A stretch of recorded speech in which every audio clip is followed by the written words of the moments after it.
കാലചക്രം കറങ്ങി 4 നൂറ്റാണ്ട് പിന്നിടുമ്പോഴെല്ലാം രാമൻ വില്ലുചാരിയ ഇടമായ രാമവില്യം കഴകം പെരുങ്കളിയാട്ടപ്പെരുമയിലേക്ക് മിഴിതുറക്കുന്നു.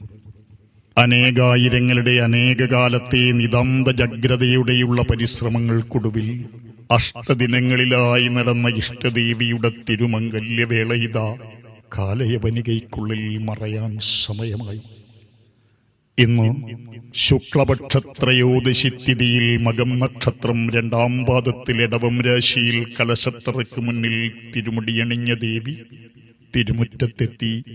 അലങ്കരിച്ചൊരുക്കിയ കലശത്തിനും മംഗലക്കുഞ്ഞുങ്ങൾക്കുമൊപ്പം പള്ളിയറ വലം വെച്ച മാതാവ് അർദ്ധനാരീശ്വരി പടക്കത്തി ഭഗവതിയമ്മ അഷ്ടാദശ ആയുധങ്ങളുമേന്തി നടനമാടി 10,000-ങ്ങൾക്ക് ദർശന സൗഭാഗ്യമേകി ഇതാ തിരുമുടി താഴ്ത്തുകയായി.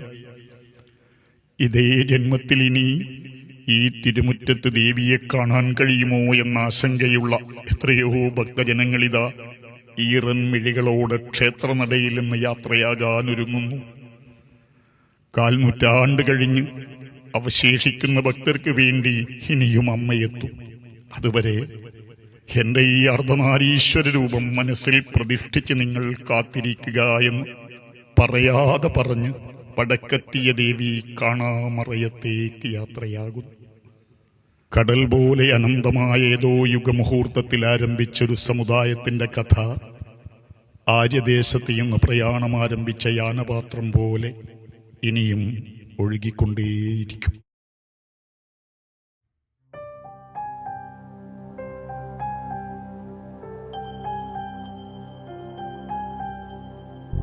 പടക്കത്തി ഭഗവതിയും ദൈവപ്പൂമാരുതനും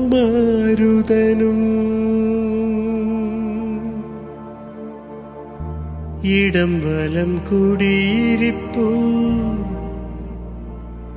തിരുപാർശ്വം മരക്കലക്കപ്പലറി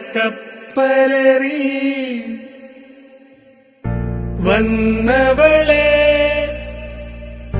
പയ്യന്നൂർ കാർത്തികേയൻ ഇഷ്ടവരതേ പൂമാലേ പൂമാതേ വെൽക വെൽക